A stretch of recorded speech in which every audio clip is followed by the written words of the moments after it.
Bonjour à toutes et à tous. L'économie au service de qui? Au service de quoi? C'est ce dialogue que nous allons avoir aujourd'hui, tout de suite. Un dialogue entre deux voies économiques majeures. Une est en visio, alors j'espère qu'on va la voir rapidement à l'écran. Deux voies majeures du débat économique. Alors je commence par François Villeroy de Galhau, puisqu'on vous voit là physiquement avec nous à Lyon, donc gouverneur de la Banque de France. Et puis Esther Duflo, alors qui est donc en visio. Voilà, bonjour Esther Duflo. Merci à vous particulièrement, puisqu'il est 6h45 hein, chez vous à Boston. Je rappelle que vous êtes donc prix Nobel d'économie 2019 et professeur au MIT, donc le Massachusetts Institute of Technology à Boston. Donc encore une fois, merci d'être aussi matinal pour nous. Alors, vous êtes donc deux voix qui partagent une conviction, c'est que l'économie, ce n'est pas une affaire d'experts ou des modèles abstraits. L'économie, pour vous, pour tous les deux, c'est un instrument au service de la société. Et vous vivez cette même réalité, on en parlait en préparant cette conférence, qu'il y a une méfiance croissante du public vis-à-vis des économistes, des institutions et des décideurs publics. On va en parler. On va tenter de comprendre un peu les raisons de cette méfiance et puis explorer des moyens d'y répondre pour ne pas rester sur un constat un peu déprimant. On va suivre, on va suivre un canevas d'échange et puis vous aurez, comme toujours dans la salle, la possibilité de poser des questions. Il y a un numéro normalement qui s'affiche pour que vous puissiez envoyer des questions sur la tablette et je me chargerai de les relayer. Donc peut-être pour démarrer l'échange, on va partir sur la critique un peu générale que les économistes ne parlent pas pour les citoyens. Et voir, les économistes font exprès de parler un jargon pour qu'on ne les comprenne pas. Esther Duflo, comment est-ce que vous rejoignez ce constat et est-ce que vous avez effectivement sur le terrain la sensation que le mot économie fait peur? Bonjour à toutes, bonjour à tous. Désolée de ne pas être en personne à Lyon.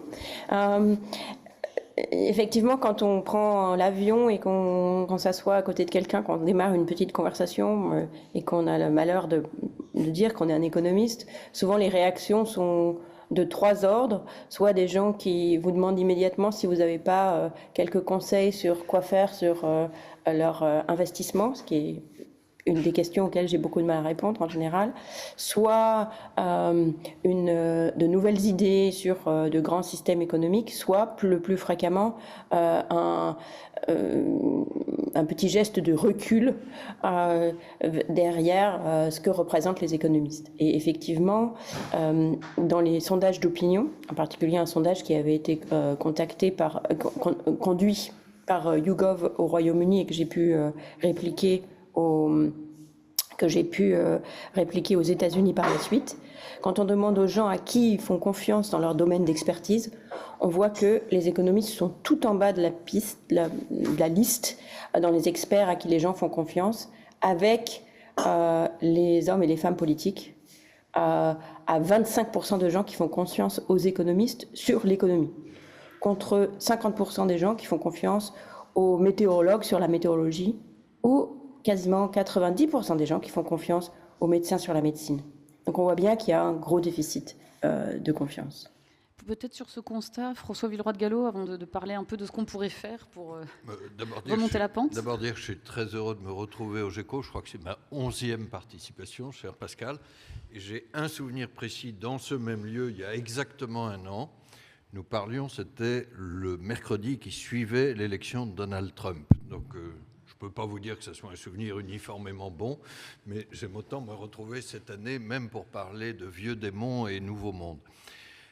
Sur ce qui nous réunit aujourd'hui, on est évidemment dans des positions très différentes avec Esther Duflo, mais je crois qu'on part de cette même difficulté. C'est que le mot économie, effectivement, fait peur. Et je ne vous raconte pas, si on emploie l'expression banque centrale ou politique monétaire, ça fait encore plus peur, parce qu'on ne sait pas vraiment ce que c'est. Il se trouve d'ailleurs, on en reparlera par rapport à la défiance dont vous parlez, on doit aussi y faire face, mais que les banques centrales et l'euro, qui est notre produit, échappent relativement à la défiance. Il y a peut-être quelques leçons intéressantes autour de l'indépendance et du compte-rendu démocratique qu'on doit faire. Reste cette question de langage. Je crois que c'est très important que nous expliquions d'abord que l'économie, ce n'est pas une espèce de science éthérée. Vous savez, quelquefois on dit la macroéconomie. Bien sûr, nous sommes dans la macroéconomie, dans les moyennes, dans les agrégats, dans les modèles, mais ça a des conséquences très concrètes dans la vie des hommes et des femmes. Par exemple, l'inflation, qui est notre souci premier. Je crois aussi qu'il faut qu'on adapte notre langage. Probablement un des plus gros travaux qu'on a fait à la Banque de France ces dernières années, c'est à partir d'une expertise qui est incontestable, il y a une science économique et monétaire, mais d'arriver à la traduire dans des termes compréhensibles par nos citoyens. Et moi, je considère ça comme notre premier devoir démocratique. Nous devons des comptes rendus à nos concitoyens. Est-ce que j'ose illustrer ça par quelque chose que j'ai vécu avec les équipes économiques de la Banque de France, et elles sont de grande qualité. La première fois que j'ai dû aller expliquer la politique monétaire, je ne sais plus si c'était à la télévision ou à la radio, j'ai dit aux équipes, voilà ce que je compte dire. Et il y a un certain nombre de membres des équipes qui sont là, qui peuvent en témoigner. Ils m'ont dit, non, monsieur le gouverneur, ils m'ont dit très gentiment, mais vous ne pouvez pas dire ça. Vous ne pouvez pas dire ça parce que c'est faux. Alors j'ai dit, mais quelle est la part de faux? Ils m'ont dit, il y a à peu près 20% de faux dans ce que vous venez de dire. Alors j'ai dit, dites-moi ce que je peux dire. Et ils m'ont dit quelque chose qui était économiquement et techniquement parfait, mais honnêtement incompréhensible. Et donc j'ai dit, à partir de là, on va commencer la négociation. Et on a négocié, et on est arrivé à quelque chose, je crois, qui doit être à 90 ou 95% vrai, qui est compréhensible. Et je crois que ce devoir de simplicité, pour moi, ce n'est pas seulement un devoir technique, c'est un devoir démocratique, et puis c'est un devoir d'efficacité, parce que si la politique économique, et en particulier la politique monétaire, est mieux comprise, mieux acceptée, je pense qu'elle est mieux transmise et plus efficace. Esther Duflo, sur cette question du langage, du devoir de simplicité, de traduction presque, de pédagogie, comment vous l'expérimentez, vous? Comment vous pouvez adapter éventuellement, je ne sais pas, la divulgation de vos résultats de recherche, ou comment voilà, les mots peuvent aider aussi à mieux véhiculer la discipline économique? Je crois qu'il y a effectivement une question de langage, dans le sens où la profession économique s'est extraordinairement diversifiée peut-être dans les 30 dernières années, tant au point de vue des sujets dont elle traite. On ne parle pas, n'en déplaise au gouverneur, on ne parle pas que de macroéconomie en économie, pas que de taux d'intérêt et d'inflation, mais aussi d'inégalité, d'éducation, de santé, de transport, de climat, de discrimination, etc., de sujets qui sont extrêmement variés et extrêmement proches de la vie de tout le monde. Et elle s'est diversifiée à la fois dans ces sujets et aussi dans ses approches. C'est-à-dire, même au moment où moi j'ai commencé l'économie, il y avait quand même une certaine, disons, opinion collective assez largement partagée. Aujourd'hui, et j'ai souvent d'ailleurs entendu certains de mes collègues disant que quand on avait une opinion différente, fondée même sur des résultats de recherche, il y a des choses qu'il valait mieux pas partager au grand public, parce qu'on risquerait de prêter à confusion. Par exemple, les premières études qui ont montré que le commerce international pouvait faire du mal aux gens les plus pauvres dans les pays riches, par exemple aux gens dans les campagnes américaines qui perdaient leurs emplois à fabriquer des meubles. Je me souviens, c'est un de mes collègues, David Autor au MIT, qui est l'auteur de l'étude la plus connue sur ce sujet, qui l'a montré pour la première fois. Et je me souviens d'une conversation avec un collègue au déjeuner, lui disant, oui, mais il vaut mieux ne pas trop en parler, parce que sinon les gens vont pas comprendre. Ils vont pas comprendre que le commerce est une bonne chose si tu leur expliques qu'il y a des aspects négatifs aussi. Donc il y a un côté effectivement du langage qui est employé. Il y a un côté de je pense que les économistes sont trop timorés souvent d'étaler leur linge sale à l'extérieur de la famille et leur désagrément. Et bien sûr, il y a l'effort de faire partager. Ça aussi, ça a changé avec des gens, évidemment, comme Thomas Piketty, qui ont écrit des livres lus par des millions de gens, que ce soit en France ou dans le monde entier. Bon, par mes efforts à moi, par l'enseignement, que ce soit le mien ou celui de Philippe Aghion au Collège de France, qui a qui touche un très large public. Et moi, j'ai poussé à l'extrême, puisque j'ai écrit toute une série de livres d'enfants, 10 livres pour les enfants pour illustrer la pauvreté, pour montrer à quel point je pense qu'on peut dire énormément de choses. Je pense qu'on peut tout dire si on négocie, comme le gouverneur de la Banque de France le fait, pour s'assurer de dire la vérité, mais de la dire d'une manière nuancée et qui parle. Mais qu'il faut faire l'effort et qu'il faut prendre le risque de perdre une image un peu lisse de ce que la science économique peut avoir à dire. Et cette image un peu lisse nous a fait, je pense, en tant que profession, mais aussi en tant que société, extrêmement de mal. Moi, je rends hommage à ce que des économistes comme Esther Duflo font. Je suis très sensible à cette dimension de changement. Je crois qu'on cherche aussi des raisons d'espérer dans ces nouveaux mondes. Là, je crois qu'il y a quelque chose qui a changé depuis 25 ans. On n'est pas au bout. Moi, je vous cite dans notre domaine, qui est celui des banques centrales, un contre-exemple d'il y a 25 ans et un exemple positif, je crois qu'on essaie de faire aujourd'hui. Le contre-exemple d'il y a 25 ans, sans doute beaucoup d'entre vous le connaissent. C'est une histoire assez célèbre dans le milieu monétaire. C'est Alan Greenspan, prestigieux président de la Fed, qui se retrouve dans un hearing au Congrès, qui fait une déclaration, semble-t-il, suffisamment absconde, et un congressman lève la main et dit « Monsieur le Président, si j'ai bien compris ce que vous venez de dire, ça veut dire que vous allez baisser les taux d'intérêt. » Et Alan Greenspan, sans se démonter, dit « Monsieur le congressman, si vous avez déduit quoi que ce soit de ce que je viens de dire, c'est que je me suis mal exprimé. » On n'en est plus là. Ça, c'est vraiment le passé, l'idée de la tour d'ivoire, on est là-haut, on est entre nous, et surtout, il faut que personne ne comprenne ce qu'on fait. Ça, encore une fois, je crois que c'est un manquement démocratique, mais c'est aussi un manquement économique, parce que la politique monétaire est moins efficace si elle est moins bien comprise. L'exemple positif, c'est ce que nous avons fait cette année à la Banque de France. On a fait un pilote, et comme ça a marché, on va le généraliser. On a lancé une opération qu'on appelle Ensemble Dialogons. Alors vous me direz, ce titre, c'est la moindre des choses. Mais ça a été quoi l'idée? Ça a été l'idée d'ouvrir la moitié de nos succursales. On a fait ça à l'occasion des Journées du patrimoine en septembre. Et puis on a prolongé par des lives dont je vais dire un mot. Et on a fait 2 paris à cette occasion. On a dit, tous ceux qui viendront nous poseront toutes les questions qu'ils veulent. Et nous, on ne va pas commencer par un exposé, etc. Et le deuxième pari qu'on a fait, c'est on va envoyer des spécialistes, des économistes, on en a beaucoup, qui iront de Guéret à Bar-le-Duc pour répondre à toutes les questions. Et je vous assure que c'était un peu un choc des mondes. Et il y avait une inquiétude chez nous en disant « mais il y a des questions auxquelles on ne saura pas répondre, ou il y a des questions qui vont nous gêner ». Et puis les experts ont dit « mais moi, comment je vais faire pour être accessible aux questions de nos concitoyens ?» Tout le monde est revenu ravi. Parce que ça a été quelque chose qui nous a déplacés et qui nous a appris. Et on s'est mis à portée de nos vrais maîtres que sont les concitoyens. Et on prolonge avec des lives hebdomadaires. Alors pardon, je vais citer une des personnes ici présentes qui est Vincent Bignon, que peut-être certains d'entre vous ont entendu depuis le début des GECO. Vincent, c'est notre pédagogue en chef de l'économie. Toutes les semaines, le mercredi, le mardi à 18h30 sur nos chaînes YouTube, pardon de cette petite page de pub, LinkedIn ou X, enfin les réseaux Banque de France. On est passé maintenant à une fréquence toutes les semaines et même règle, toutes les questions. Il n'y a pas de thème a priori. C'est une mise en risque, soyons clairs, mais je crois que si on veut que l'économie arrête de faire peur et aide dans la vie quotidienne des gens, il faut accepter cette prise de risque. Je peux vous dire que nous, on a beaucoup appris. Alors merci, parce que vous avez fait ma transition vers la deuxième critique qui est formulée envers les économistes, qui est « ils ne s'occupent pas de nous, en fait, citoyens ». Il y a une distance entre les experts et les citoyens.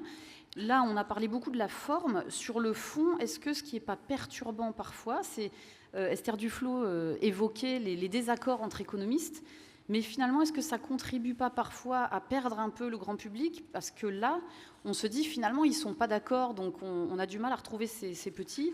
Là, il y a un exemple d'actualité qui est la taxe Zuckman. On voit bien qu'il y a des économistes très célèbres des deux côtés, ceux qui sont en soutien et ceux qui dénoncent ce projet de taxe. Comment est-ce qu'on peut aussi assumer qu'il y ait des différences et en même temps expliquer les choses pour que chacun puisse se faire finalement son opinion? Peut-être Esther Duflo? Moi, je crois que justement, l'économie s'est perdue pendant de nombreuses décennies sous la houlette de l'école de Chicago, parce qu'elle a adopté non seulement une novlangue, mais aussi un esprit de pensée collective, uniforme, qui laissait penser qu'il y avait une espèce de vérité qui découlerait d'hypothèses incontestables. Or, c'est pas du tout comme ça que ça se passe. Et la vérité, c'est que cette vision-là extérieure de l'économie, elle correspondait pour beaucoup de gens, et sans doute elle correspond encore pour certaines personnes, aussi à une vision, à leur rêve pour l'économie qui ressemblerait plus à la physique, où qu'on pourrait vraiment décrire le monde de manière complète à partir d'un modèle qui serait un modèle vrai du monde. Et c'est pas du tout le cas de l'économie telle qu'elle est. C'est trop compliqué, il y a trop de choses qui se passent, il y a trop de facteurs humains. Ça ne veut pas dire qu'on ne peut pas faire des modèles, mais ça veut dire que les modèles qu'on fait sont une manière, c'est comme la carte du métro parisien. Elle représente c'est très utile d'avoir la carte du métro parisien, mais ce n'est pas la carte de Paris. C'est une représentation d'une partie pertinente de l'infrastructure parisienne qui nous permet de nous guider si on prend le métro, mais pas pour d'autres objectifs. Et c'est la même chose pour l'économie, on ne peut pas arriver à mieux que cela. Et donc la réalité, c'est que des désagréments, il y en aura forcément, parce que les gens font des hypothèses différentes. Parfois on a les données, parfois on les a pas, parfois on les accumule et donc on change d'avis. En tout cas, ce serait une bonne chose qu'on change d'avis, on devrait changer d'avis. Parfois, on met des choses sous le tapis, puis après on se rend compte qu'en fait, ces choses qu'on a mis sous le tapis, elles sont très importantes, on peut pas ne pas en parler, etc. D'où, si vous prenez l'exemple de la discussion sur la taxe Zuckman, pour moi, en fait, c'est quasiment l'opposé de ce que vous disiez, c'est-à-dire c'est une très bonne chose que les économistes la discutent. Ce qui était scandaleux, c'est que certaines personnes contestent l'expertise de la personne qui est en face d'eux en disant s'il n'est pas d'accord avec moi, ça veut dire que ça ne doit pas être un vrai économiste. Notez que ce n'est pas des économistes qui ont dit ça, enfin en tout cas pas à ma connaissance. Les débats entre économistes, ils peuvent et ils doivent avoir lieu. Et on a vu ça pendant le Covid, que les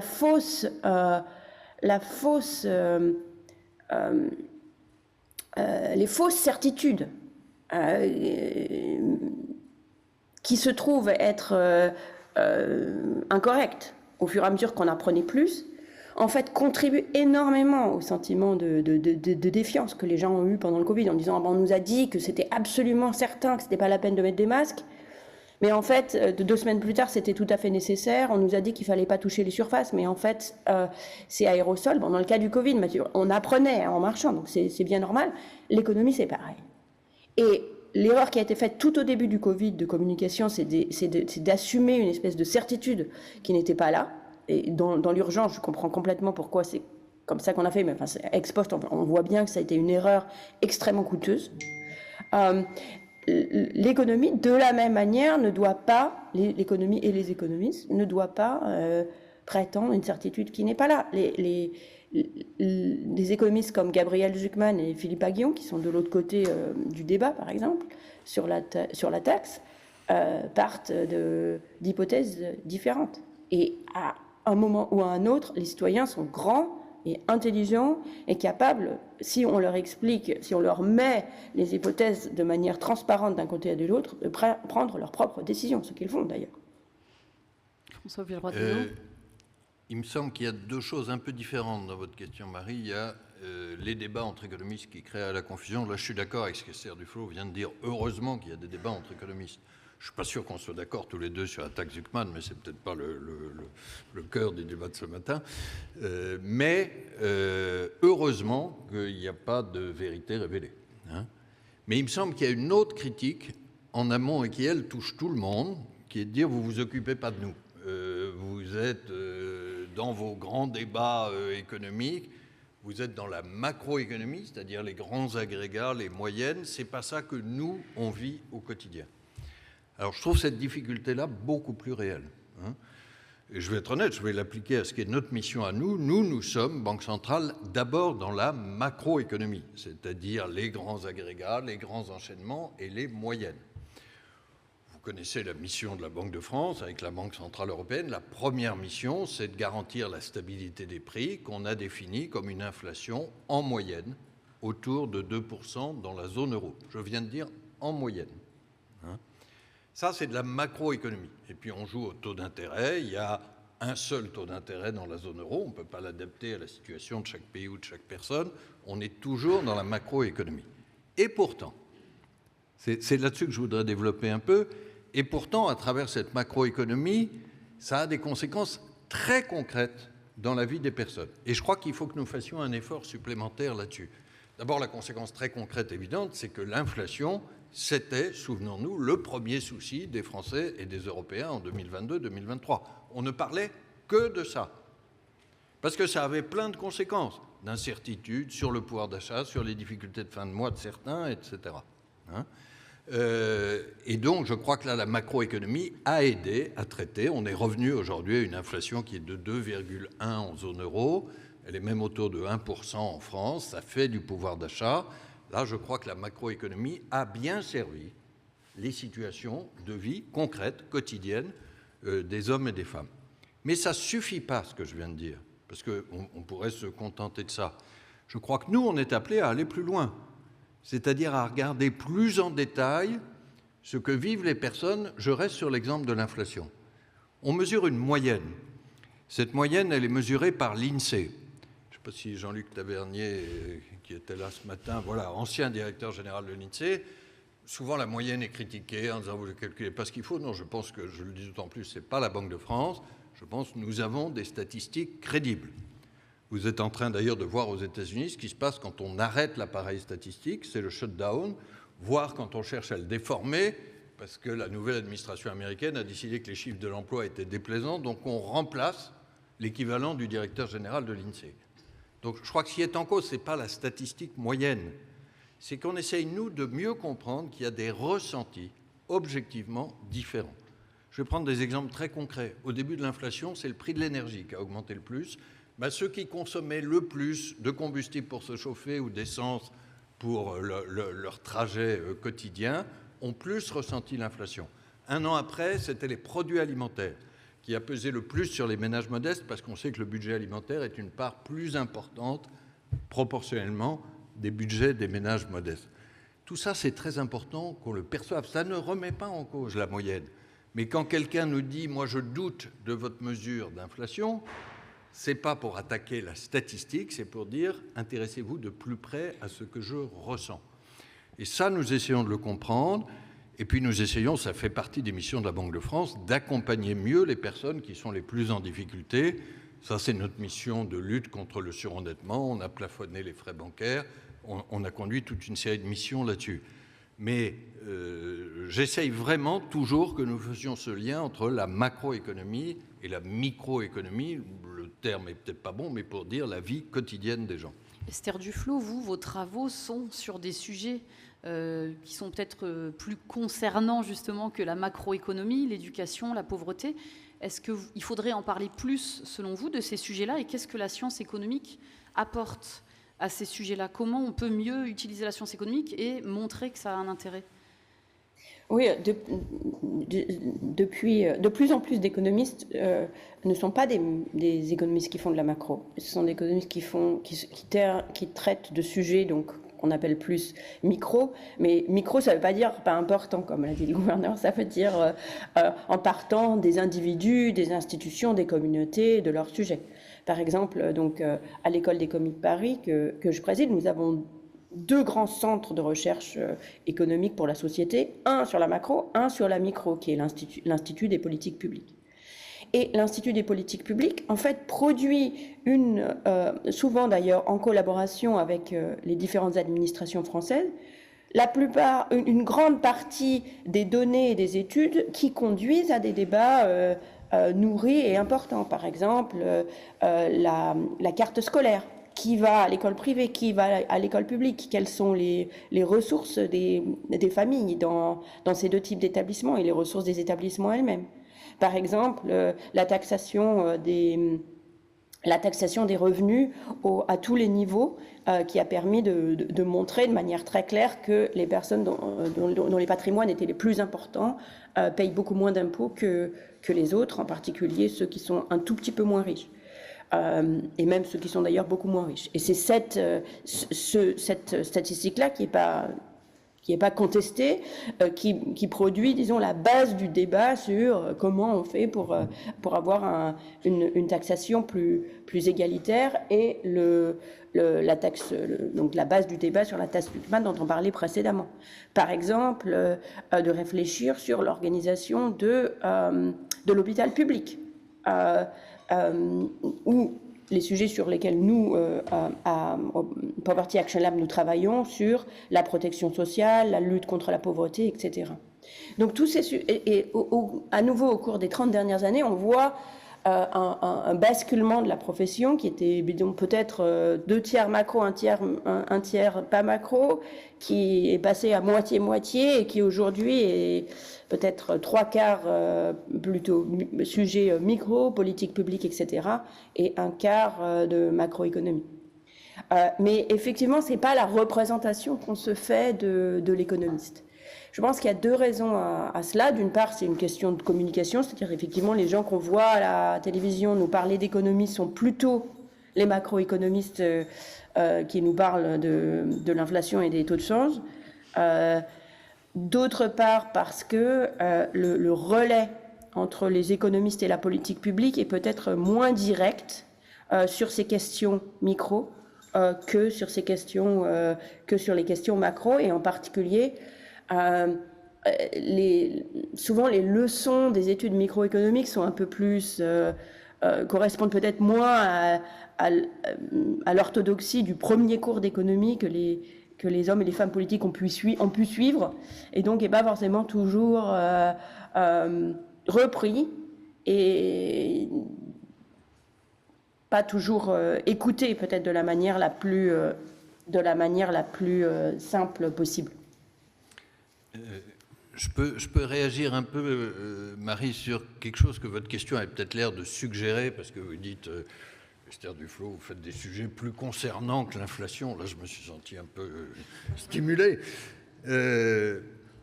L'inflation, c'est très concernant dans la vie des gens. Non, je ne voudrais pas qu'on aille, je ne sais pas si Esther est d'accord, mais je ne voudrais pas qu'on aille jusqu'à dire la microéconomie, c'est beaucoup mieux que la macro. Moralement, les microéconomistes, c'est mieux que les macroéconomistes, ou les grands agrégats et les moyennes, ça ne veut rien dire. On ne fait pas un match, on fait un dialogue. Non, mais je crois que ce n'est pas la première fois qu'on se parle avec Esther Duflo, mais je pense qu'on sera d'accord sur une forme de complémentarité ou de pont à créer. Hein. Moi, je vais prendre l'exemple des moyennes et des statistiques, parce que ça, c'est un débat très simple. Il y a une tendance qui consiste à dire la moyenne ne veut rien dire, ou la moyenne est fausse. Je pense que ces 2 tendances sont extrêmement dangereuses.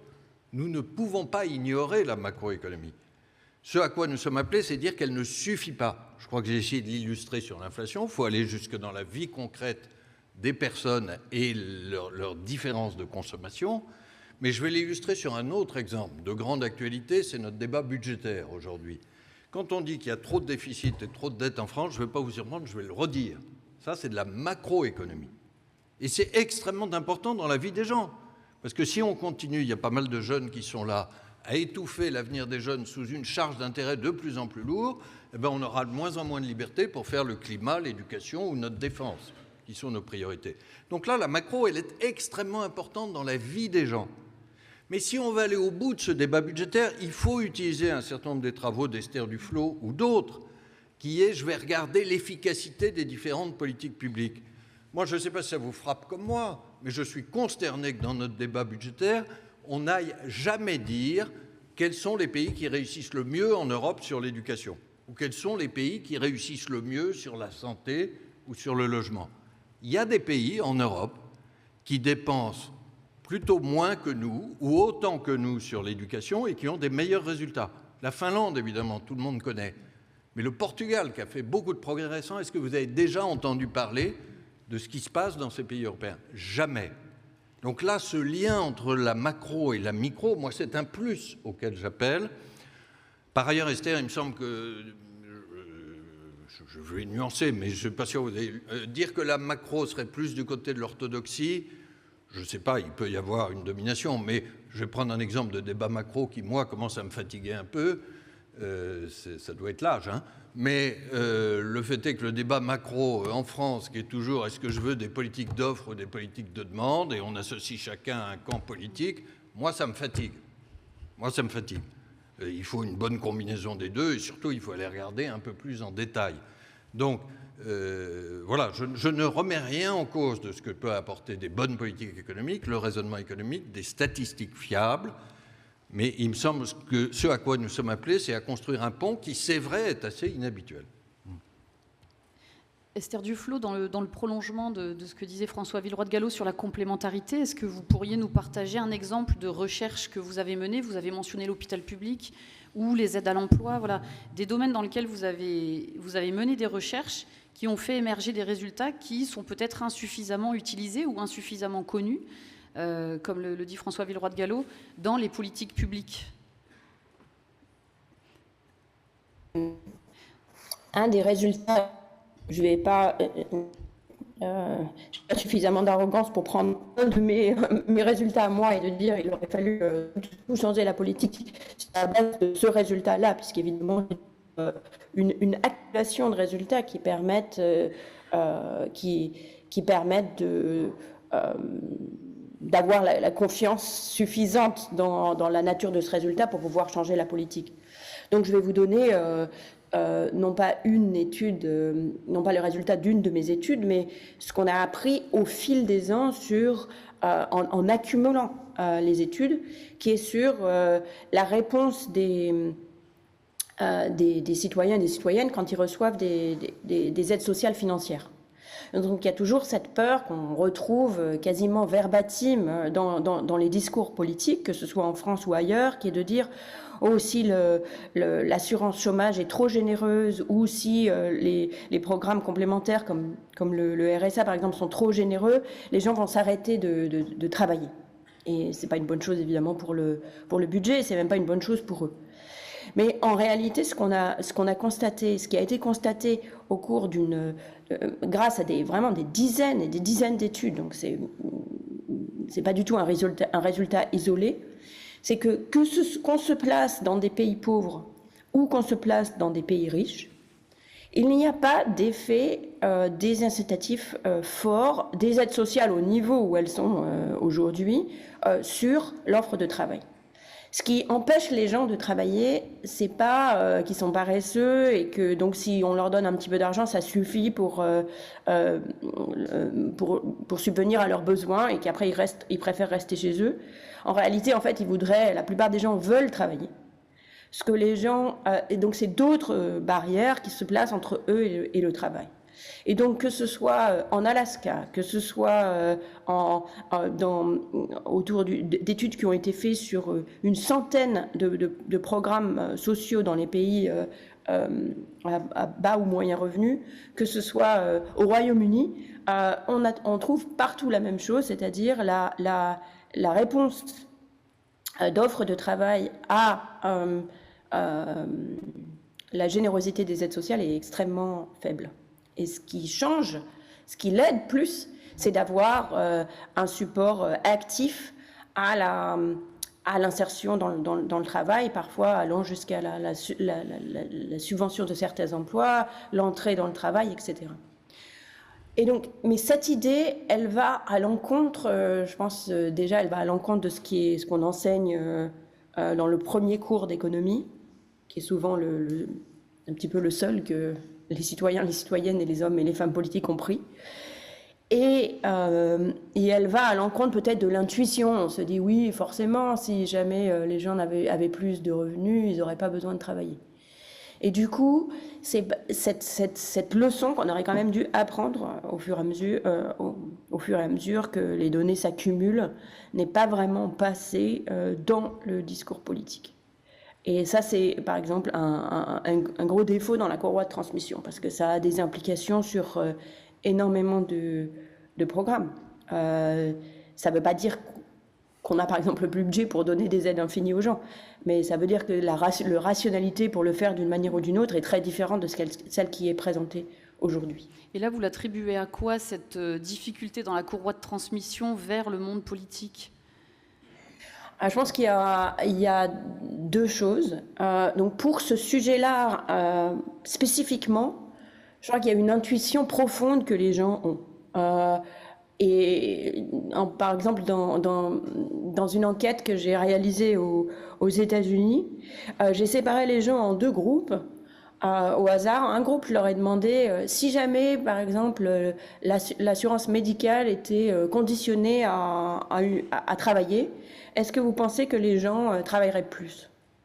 Et les gens en général. Et l'autre groupe, je leur ai demandé si jamais l'assurance médicale était conditionnée au travail, est-ce que vous travailleriez plus? Et quand on demande aux gens au sujet des autres, ils disent ah ouais, ils travailleraient plus parce que là, ça les rend complètement paresseux d'avoir ce minimum médical. Mais si on leur demande à leur sujet, ils disent mais évidemment que non, c'est pas du tout pour ça que je travaille. Donc les gens pour eux-mêmes sont bien conscients de ce que je dis, c'est-à-dire il y a un besoin d'être inséré dans la société, d'avoir un rôle, de participer, mais ils se méfient énormément des autres. Et donc ça, je pense que intuitivement, c'est une intuition profonde qu'on a, donc il faut aller contre cette intuition profonde. Malheureusement, beaucoup des intuitions profondes qu'on possède sont fausses, donc c'en est une. L'autre, c'est que la formation économique de nos élites est à la fois trop et pas assez.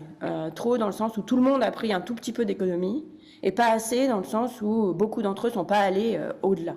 Et donc, ils ont tous appris les bases, qui est le modèle, disons, le plus simple, comme si la carte du métro parisien avec que les lignes de RER, et ils sont pas allés à l'étape suivante où les choses se simplifient, on se complique, on rajoute d'autres lignes de métro, on rajoute les bus, etc. Et en fait, c'est des choses qui sont connues, mais qui ne sont pas forcément arrivées aux oreilles de ces personnes quand ils étaient étudiants. Donc ça, c'est quelque chose je pense, à changer fondamentalement dans l'enseignement de l'économie dans les écoles comme Sciences Po, comme l'ENA, etc., sur lequel d'ailleurs il y a une réflexion aujourd'hui à Sciences Po. Sur l'incitation au travail, je trouve les résultats qu'apporte Esther Duflo extrêmement importants et intéressants. Je vais mettre un petit bémol qui est du côté encore plus de la microéconomie, c'est que ça serait intéressant d'avoir des entrepreneurs aussi là-dessus, parce que certains vivent objectivement parfois des difficultés de recrutement ou de fidélisation qui peuvent amener certaines questions possibles, limitées en général sur l'indemnité chômage. Je ne prétends pas trancher le débat, mais ils ne sont pas tous des casques à pointe biaisés. Donc il y a des situations concrètes, peut-être qu'il faut qu'on regarde dans l'esprit. Mais est-ce que je peux illustrer encore un peu plus ce lien avec des travaux d'évaluation comme ceux qu'Esther Duflo conduit par rapport à nos politiques publiques? Moi, je trouve qu'il y a quelque chose qu'on ne dit pas assez, parce que ça me frappe beaucoup. Je suis très exposé par mon métier à la comparaison européenne et internationale. Le problème budgétaire français, il est particulièrement lourd. Je le dis d'ailleurs pour les jeunes, on vous lègue un sac à dos, là, une charge de la dette publique qui est 4 à 5 fois plus lourde que celle qu'avait ma génération quand on a commencé dans la vie. On manque gravement à la solidarité intergénérationnelle. Ça, c'est le problème plus lourd en France. Mais le problème qu'on a partout, dans toutes les économies avancées, en Europe, y compris aux États-Unis et a fortiori au Japon, c'est qu'on a des dépenses sociales, retraite et santé notamment, qui sont de plus en plus lourdes à cause du vieillissement. Et ça, c'est une tendance écrite. Et que relativement, cet argent qui va vers les dépenses sociales, et pour des bonnes raisons, est moins disponible pour les services publics de base. Et vous pouvez regarder un peu partout, que ce soit la sécurité, les transports, l'école, je pourrais en ajouter un certain nombre, il y a un sentiment, notamment dans les classes moyennes, de recul des services publics. Et je n'ai pas besoin de faire un dessin, ce sentiment de recul des services publics, il a des conséquences politiques extrêmement fortes. C'est une des explications, je crois, de ce qu'on appelle le vote populiste. Au passage, je n'aime pas du tout l'expression, je trouve qu'elle est trop méprisante et réductrice. Mais ce sentiment de recul des services publics, c'est peut-être en partie un sentiment, mais ça correspond aussi à cette équation que je viens de dire. C'est un sujet très sérieux qui n'est pas posé comme tel. Regardez l'arbitrage entre dépenses sociales et services publics de base. Je crois qu'il faudrait que nous arrivions à poser le sujet comme ça. Et ce n'est pas pour faire reculer la production qu'on aura pour nos concitoyens, mais raison de plus pour aller regarder l'efficacité avec les travaux micro. Il y a quelque chose dont probablement aucun d'entre vous n'a entendu parler. J'avoue que je l'ai découvert récemment, une méthode économique qui s'appelle les frontières d'efficience. C'est l'OCDE qui a fait ça. On met sur un graphique, politique par politique, vous mettez dans l'axe horizontal les ressources qu'on consacre à une politique et dans l'axe vertical les résultats. On les mesure par 2-3 agrégats.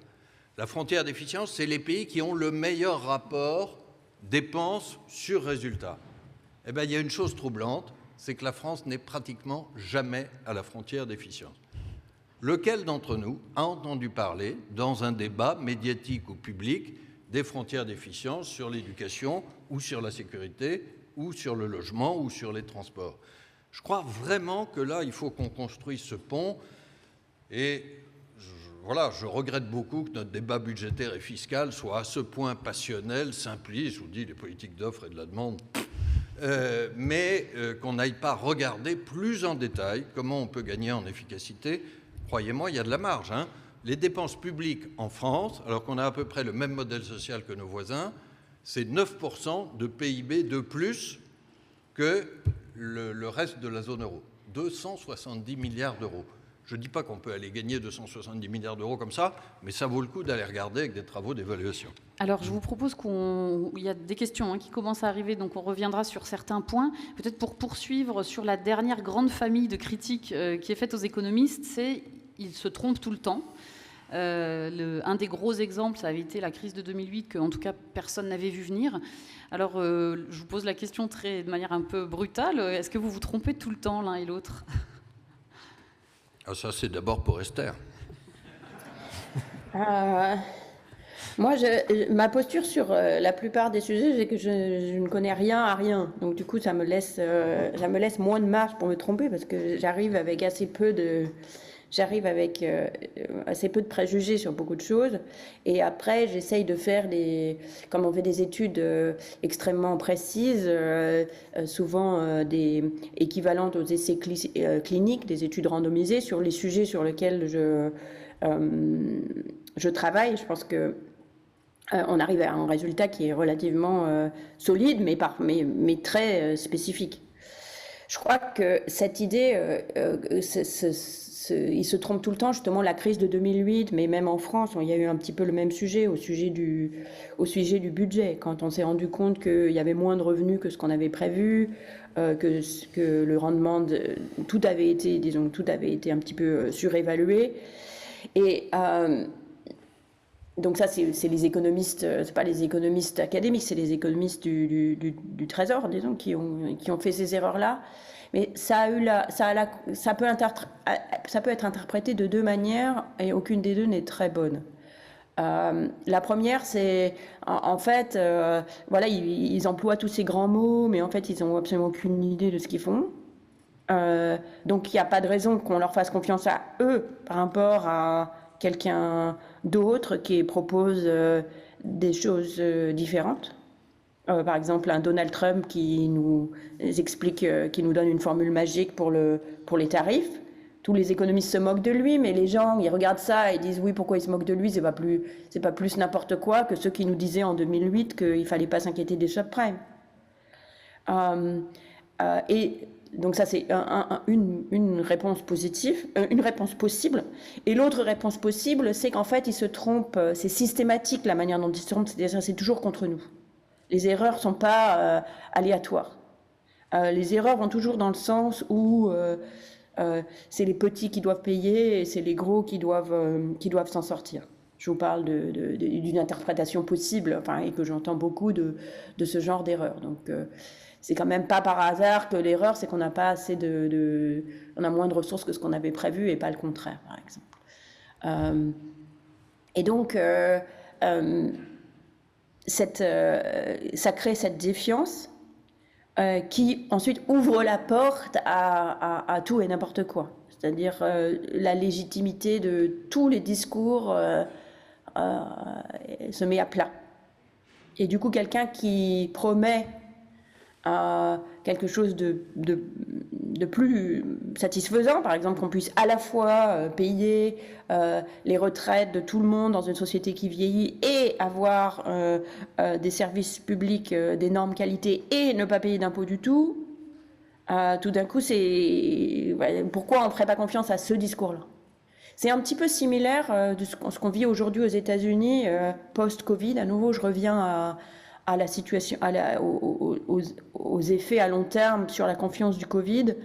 Ce qu'on vit aujourd'hui aux États-Unis avec le mouvement MAHA, Make America Healthy Again, et Kennedy qui est ministre, l'équivalent du ministre de la Santé, qui promeut des solutions miracles, des potions magiques, etc., qui est contre la vaccination, qui est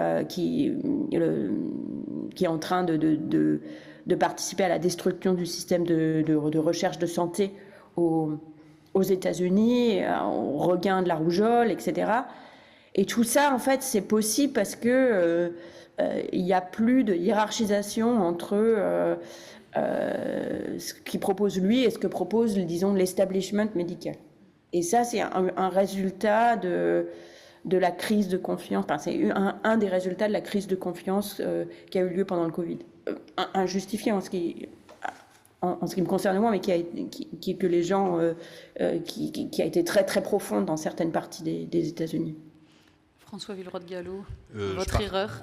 Non, je partage à peu près tout ce que Esther Duflo vient de dire. Je crois que c'est très éclairant. Il nous arrive de nous tromper. On n'est pas des surhommes ou des surfemmes. Il ne faut pas déduire de ça que tout ce qu'on fait systématiquement manque de pertinence. Et ça, c'est une frontière assez fine. Alors, je vais l'illustrer dans mon domaine. On nous a dit, vous n'avez pas vu venir la vague d'inflation de début 2022. Et c'est vrai. On ne l'a pas vu venir. Il faut être honnête, personne ne l'a vu venir. Pourquoi? Petite explication des faits. On a vu se succéder deux chocs. Chacun des deux était hautement improbable et l'enchaînement des deux, personne ne l'avait vu. Un choc désinflationniste, voire déflationniste, c'était le Covid. Et à l'époque, souvenez-vous, on a dû soutenir l'économie. Et puis derrière, un choc inflationniste qui était l'invasion de l'Ukraine par la Russie. Et nous ne l'avions pas vu venir en 2020, je pense que personne ne l'avait vu. Mais ça nous arrive de nous tromper. Il faut en tirer quelques leçons, j'y reviendrai après. Après, ce n'est pas pour ça que nos politiques, ou je pense que notre mode d'exercice est devenu indifférent, non pertinent, etc. Alors, pardon de reprendre un tout petit peu de positif. Je crois que la façon dont les banques centrales, et en particulier la Banque centrale européenne et la Banque de France, ont fait face à cette vague d'inflation a été efficace. Je ne sais pas si vous vous en souvenez, il y a 3 ans, tout le monde nous disait « vous n'y arriverez pas », ou bien ça prendra très longtemps, ou vous devrez monter les taux d'intérêt extrêmement hauts et vous allez tuer la croissance et provoquer la récession. Nous sommes aujourd'hui revenus à une inflation à 2%, des taux d'intérêt à 2%, qui sont beaucoup plus bas au passage qu'aux États-Unis et en Angleterre, sans récession. La croissance française n'est pas brillante, mais elle est même assez résiliente. Parce que les enchaînements classiques de la politique monétaire, ils fonctionnent. Et quand M. Erdogan en Turquie ou l'administration américaine dit « Ah bah écoutez, moi je vous dis, vous pouvez baisser les taux d'intérêt tout en vainquant l'inflation aux États-Unis », c'est faux. Ce n'est pas parce qu'on n'avait pas vu venir l'inflation en 2021 que les mécanismes restent faux. Un autre exemple, positif, c'est le succès de l'euro. Je le disais au début à propos de la confiance. L'euro, il a démarré en France, je vous rappelle, septembre 92, le référendum, un grand débat démocratique, il démarre avec 51% de confiance, la marge la plus courte possible en démocratie. L'euro, il est aujourd'hui soutenu par 79% des Français, avec, vous l'avez noté, un soutien maintenant de tous les partis majeurs. Donc il s'est passé quelque chose, c'est qu'au fil du temps, avoir affirmé une politique cohérente, l'avoir expliquée, l'avoir rendue concrète dans la vie des gens avec l'euro, ça a convaincu. Donc ne renonçons pas à des politiques auxquelles nous croyons.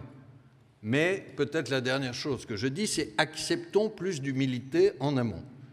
Moi, je le dis très simplement, je ne prétends pas, les économistes de la Banque de France ne prétendent pas avoir la science infuse sur tout. Je me méfie énormément de cette image qu'il y a eu parfois des banquiers centraux, maîtres de l'univers, omniscients, omnipuissants. C'est totalement faux. C'est totalement faux. Nous ne sommes pas dans une tour d'ivoire d'où nous saurions ce qui va se passer dans un monde aussi incertain. On vit aussi avec les incertitudes. Comment est-ce qu'on fait face à ça ?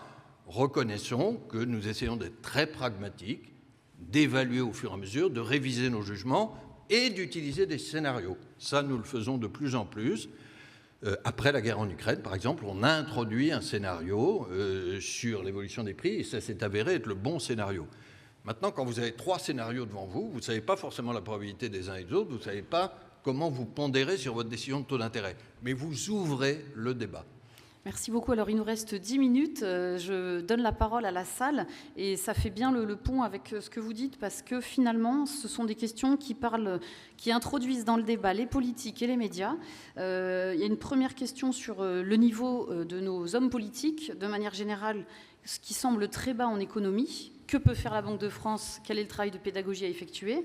Je donne les 2 autres qui sont sur ce thème-là. Donnez les 2 autres. Alors, l'autre question, en tout cas, propose de lier méfiance envers le monde économique, les économistes, et méfiance envers le monde politique. Voilà, est-ce qu'il y a forcément un lien, un peu, beaucoup, pas du tout? Et puis, 3e question, sur le rôle des médias. Est-ce que ça devrait être aux médias ou à d'autres de faire plus de comparaisons européennes, de parler plus de micros, des travaux évoqués par Esther Duflo? Voilà, je pense qu'on a un peu un trio là intéressant sur les responsabilités des uns et des autres. Je vais peut-être commencer par les politiques, je ne sais pas, pour les médias, c'est Marie Dancer qui répondra, mais non, sur les politiques, il est sûr que la transmission entre le débat économique, qu'il soit macro ou micro d'ailleurs, et la décision politique ne se fait pas bien. Hein.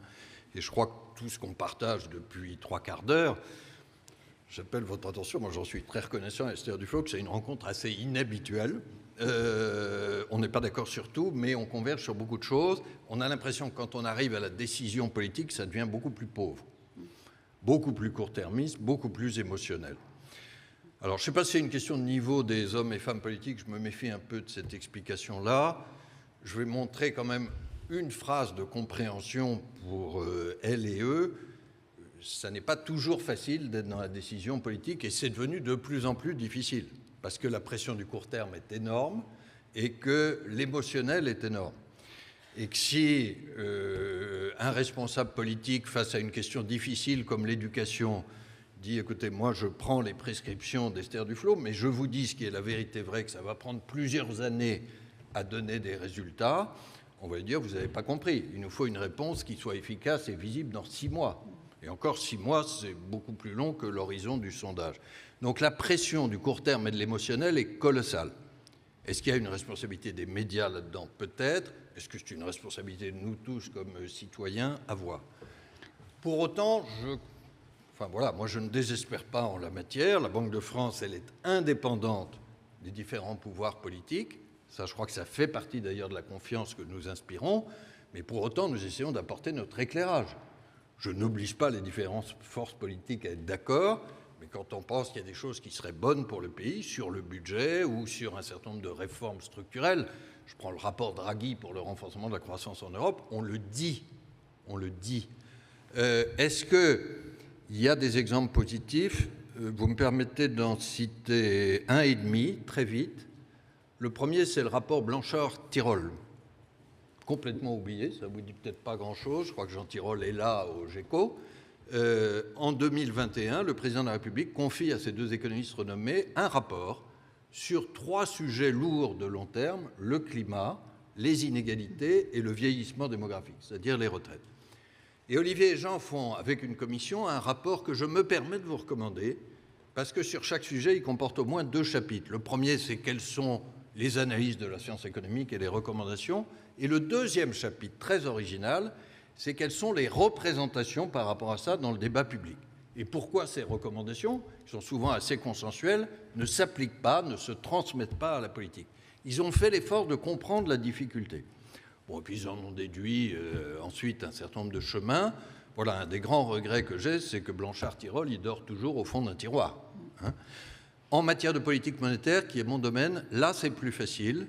Peut-être parce que nous sommes indépendants, que nous avons la durée, que nous sommes un peu moins soumis à la pression de l'urgence tous les matins. Mais nous avons un dialogue objectivement avec les économistes qui est très nourri. On ne converge pas toujours, mais on partage les problèmes, les solutions, etc. Ça fait dans ma vie 40 ans que je fais de la politique économique dans des champs assez différents. Je n'ai jamais trouvé ça à ce point. Esther Duflo, vous avez déjà pas mal parlé du lien avec le monde politique. Est-ce que vous avez quelque chose à rajouter sur cet élément-là ? En ce qui concerne l'efficacité des politiques publiques dont on a parlé, c'est-à-dire comment se rapprocher justement de cette frontière, s'assurer que les services soient les plus efficaces possibles pour les citoyens. Il y a beaucoup de ces sujets qui, en fait, sont pas autant du ressort de l'émotionnel, ou en tout cas n'ont pas vraiment de raison d'être du ressort de l'émotionnel. C'est ce que on peut très facilement être assez loin des effets d'annonce, parce que il y a beaucoup de l'efficacité de systèmes dépend moins de grandes idées que comment elles sont mises en œuvre effectivement. C'est ce que j'appelle la plomberie. Et souvent, la plomberie elle est moins glamour, mais en même temps, on a beaucoup plus d'espace potentiellement pour changer les choses, parce que c'est pas forcément autant sous les feux de la rampe, et c'est pas forcément autant lié à des opinions ou des idéologies très fortes. Et donc c'est là où en fait il y aurait potentiellement des marges de manœuvre beaucoup plus fortes en fait pour améliorer l'efficacité. Et là ce qui est un petit peu dommage souvent, c'est un manque une espèce de frilosité sur l'expérimentation. C'est-à-dire ce qu'on a souvent, c'est de grandes annonces, même sur des sujets où on aurait pu commencer par expérimenter un petit peu avant de mettre les choses en place. Et quand je parle d'expérimenter, c'est expérimenter réellement. Par exemple, quand on a parlé des uniformes à l'école, c'est le sujet vraiment typique où on aurait pu commencer par expérimenter. Et quand je dis expérimenter, ça ne veut pas dire demander à 3 villes si ça les intéresse, ça veut dire faire une vraie expérience à une échelle suffisante pour qu'on puisse en apprendre des choses. Et si on avait fait ça, on aurait pu savoir si c'est une bonne chose, une mauvaise chose sur certains sujets et pas sur d'autres, et décider en fonction. Alors peut-être que les uniformes, ça avait été médiatisé trop tôt, mais des questions comme ça, en fait, il y en a des myriades. Et c'est ces myriades de décisions qui font, au final, le fonctionnement d'un système. Et moi, donc, je travaille surtout sur les pays les moins avancés. Et ce qui est extrêmement frappant dans les 30 années de ma carrière, c'est à quel point les hommes et les femmes politiques dans ces pays, que ce soit dans différents pays d'Afrique, que ce soit en Inde, que ce soit en Amérique latine, sont de plus en plus intéressés par cette démarche expérimentale, soit pour en appliquer les résultats, choses qui ont été faites ailleurs, qui sont complètement ouverts à la boîte à outils, qu'est-ce que vous avez dans votre boîte à outils, et soit pour eux-mêmes expérimenter des nouvelles politiques avant de les passer à l'échelle. Merci beaucoup. Et ça, c'est une des choses les plus encourageantes, disons, que je vois comme développement, et j'espère que ça viendra peu à peu dans les pays plus avancés, soi-disant. Alors, on arrive à la fin de l'échange. Je vous propose chacun une conviction que vous voulez transmettre peut-être à la fin ou répéter, un message qui vous tient à cœur, 30 secondes chacun. Peut-être en 1 minute. D'abord, soutien total à ce qu'Esther vient de dire. On accorde beaucoup trop d'importance à l'annonce et pas assez d'importance à la mise en œuvre effective. Imaginons un nouveau ministre, c'est une espèce assez fréquente ces temps-ci, qui arrive, on lui dit « Monsieur le ministre, quels sont vos plans pour le logement, l'éducation nationale, ce que vous voulez ?» Et il répond, ce qui serait la sagesse même, écoutez Esther, il répond « Ma première priorité, ça va être de bien mettre en œuvre, de réaliser ce que mon prédécesseur avait annoncé. » Le gars est mort médiatiquement, je pense, parce qu'on dit il manque d'imagination, etc. Donc on multiplie des plans qu'on n'applique pas. Ça fait partie de la perte de crédibilité. Après, sur la conviction, moi j'ai envie de dire quelque chose à la suite de ce débat. Peut-être dans un pays qui doute beaucoup de lui-même aujourd'hui. Nous devons évidemment changer beaucoup de choses. Nous devons redresser nos finances publiques pour la France. Nous devons accroître la croissance et l'innovation pour l'Europe. Mais je voudrais te dire une chose, quand on regarde les enseignements de l'économie, quand on regarde les meilleures pratiques, y compris en Europe, non seulement nous devons le faire, mais nous pouvons le faire. De grâce, arrêtons ces chicayas politiques de court terme, les zizanies à la Astérix, Nous sommes le pays qui a aussi réussi les Jeux Olympiques et la reconstruction de Notre-Dame. Allons prendre les meilleures solutions, essayons de construire des compromis et essayons surtout de les appliquer avec un peu de continuité. Nous ne sommes pas condamnés à faire nos propres échecs. Esther Duflo, le mot de la fin est pour vous. Oui, je vais commencer par m'aligner derrière le mot de la fin du gouverneur que je partage, et aussi peut-être justement finir sur cette note optimiste, c'est-à-dire pour revenir à la profession économique, les sujets, l'étendue des sujets, les convictions avec lesquelles les gens arrivent et l'ouverture d'esprit et je pense de plus en plus grande dans notre profession. Il y a, on a parlé des limitations, mais il faut aussi parler des progrès. Le fait qu'on débatte sur une taxe qui s'appelle la taxe Zuckman, ça veut quand même, c'est une entrée quand même des économistes dans le débat public avec un corpus académique derrière qui est mobilisé d'un côté et de l'autre, est une chose extrêmement positive. Les collaborations qu'on voit quand même de plus en plus entre les administrations et différentes institutions d'enseignement supérieur, donc par exemple PSE, sont tous des choses positives qui montrent la capacité de nos sociétés à faire mieux dans le détail. Et si on arrive à garder une foi dans le fait que tout ça nous amène vers un mouvement positif, je pense qu'on peut régler ou on peut faire des progrès sur les sujets extrêmement importants qui nous touchent aujourd'hui, que ce soit les inégalités, le climat, les équilibres budgétaires, comment faire face au vieillissement, etc. Je pense qu'on peut parfaitement y arriver. Merci. Bon, on reste sur ce mot. On peut parfaitement y arriver. Merci à tous les deux. Et on doit vite laisser la place à la conférence suivante. Merci encore Esther Duflo pour votre disponibilité à distance. Au revoir, merci. Merci. Au revoir Esther.